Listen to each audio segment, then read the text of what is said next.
All right, everyone, I find something that I can actually agree with the Democrats to some extent on. I do believe that the full Mueller report should be released. Now, of course, with the caveat that it unfortunately can't be. What's going to happen now is that Mueller has ended his probe. No further indictments. Trump's in the clear. He's been exonerated. Some people are pretending that's not the case. They've set themselves up to actually make believe that that's the case based on bullshit. The fact that he wasn't indicted by a sitting group that had access to pretty much everything he's done and everyone around him for the last 20 or 30 years, it means that there's no evidence of any wrongdoing there that would be criminal in nature. But what happens is that gets sent to Barr, and he's going to have to go through it based on Mueller's summary, look at the material, and sort of create his own second report, his findings, which in some cases will be redacted and then sent to Congress. Then, from there, we might get a version that's even smaller and more redacted, and that's probably what we'll get. And the thing is, the Democrats are arguing that because Barr, who is a Trump employee, is involved with that process, that makes it genuinely unfair, and basically they don't believe the report. It's funny, now Mueller is compromised by Russia, along with the Attorney General. Oh my God, it's Reds and fucking McCarthy is coming back from the dead. Now, that's not actually true. This is a thorough investigation. Last 2 years, cost fucking $30 million, has limitless scope, did manage to find certain elements of criminal wrongdoing with some of the subjects of the investigation. Papadopoulos lied to the FBI. Naughty him. 2 weeks in jail, by the way. Flynn may have violated, what was the Hatch Act or one of these acts, trying to represent U.S. interests specifically with regards to the Turks. Not to Russia, but to Turkey, actually. That was what tipped them off. And then, of course, Manafort. Manafort, the linchpin of an operation that involved the Podesta Group. You'll never hear anything more about that, probably, on any lamestream legacy media network. They're never going to talk about it. Essentially laundering money with some Ukrainians. And then Podesta's brother, Podesta, who actually managed Clinton's campaign, yeah, it was his brother, but that's not fishy at all. Yeah. Wonder why Russia was used as a scapegoat this entire time. I want an investigation into that, but we're not going to get one. Then it would be declared a witch hunt by the entire media if they were to dig deeper into the Clinton emails, the DNC, or into Podesta's or something. People would accidentally, shoot themselves in the back of the head 4 or 5 times like other people have. But I agree with the Democrats insofar as it is possible to release the report. With as few redactions and as complete as possible, even if it means dumping 10,000 pages of material, which I'm sure it probably is, it should be done. Why?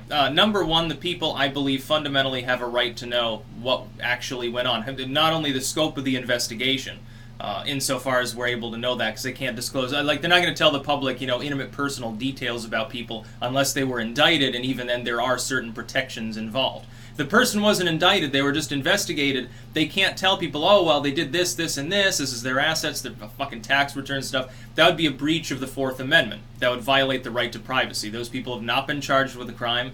They have not been convicted with any crime. Therefore, it's nobody's right to know their personal goings-ons. The Democrats know this, and they look at this list of thousands of people that were, at least in part, adjacent to the Mueller probe. They want to try to put pressure to release the report. The reason why is to grandstand more to their audience. I realize it's totally grandstanding because they know that material, which is probably 99% of the report, can't be released. The investigation seems to have fairly quickly changed from primarily about Trump and Russia to primarily about a money laundering case and just a general scope of trying to cast the net broad and look into the lives of people that Trump is associated with or that his associates have associated with, several steps of removal, in order to try to retroactively justify a probe that, by Strzok's admission, under his own congressional testimony, as reported by Lisa Page, that he said, no, it had nothing to do with any evidence other than the Steele dossier. That was the only thing that triggered the probe. That means that what we have now is we have a person of, at then, middle management level importance within the FBI who was handling these cases, saw the dossier and shit, was involved intricately with this and caught up in a major scandal. I don't think ever faced jail time, oddly, for that. Here you have Strzok saying, essentially, this is what happened. The Clinton campaign had a dude compile a dossier that was fake. It got somehow, somebody in the Clinton campaign, possibly higher or lower in the campaign, handed it off to some partisan FBI agents. These people schmooze with one another, so it wouldn't have been hard. Said, hey, take a look at this. My God, this dude running for president is all sorts of fucked up. And then it was taken seriously because the context wasn't supplied and that it was op research. It then made its way through the FBI, got green-lighted to go to the FISA court. The FISA court is a rubber stamping outlet. Again, didn't fact-check and decide, hey, we might want to look into whether this is serious or not. There were other things that were included, but none of them were pertinent enough to have triggered a FISA warrant being issued. It was just the Steele dossier. This is what's being conjectured by Sturzoff in his case. It then went before Rosenstein, Deputy AG. He signed it possibly without reading it, which means a dereliction of duty he should have been fired for, but that would look political, so it couldn't happen. And then Mueller gets it. He gets his probe. I think that Mueller is largely blameless. And I told, like the Trump fans and stuff, I've told them, trying to make Mueller or any of these other edifices, specifically the sole scapegoat of why this happened, that doesn't make any sense. What appears to have happened is a massive intel breakdown, by which, other than in the initial stage where it was still in the Clinton campaign, the Steele dossier made its way from link to link to link simply because there was no particular fact-checking apparatus involved that let these different individuals know that what they were looking at was op research. They thought that it was some intel brochure or something, that it was something to be taken seriously, because it had in it sources, but those sources were getting that info from Steele. He was bouncing sources back and forth in order to justify those same sources off on one another. Like when you slap something on Wikipedia and then cite it, even though you're the one that made the change to the wiki article, it doesn't have to be true. Maybe it's still there a month later before it gets taken down by an admin. The fact that it's there doesn't make it true, but it could be used as a source in a report or something.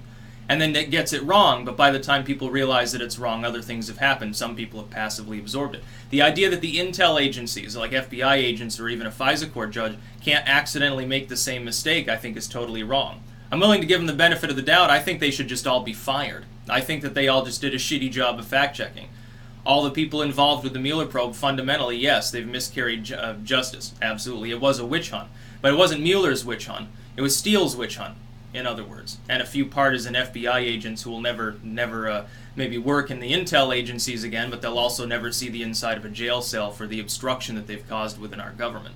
So I'd say insofar as it's possible, the report should definitely be released, but don't get your hopes up about getting 99% of it. It can't legally be released to people, except it'd be some parts, but they'd be heavily redacted. It's almost like not getting the report at all. We'll get a brief summary, which will come from Barr through Congress, essentially. And then they're immediately going to be subpoenaing everyone that they can. Again, though, those people will not be able to tell, the full story in any public forum with Congress. They won't be able to acknowledge certain things about the report because they involve people other than the central scope of the investigation and or people that were indicted.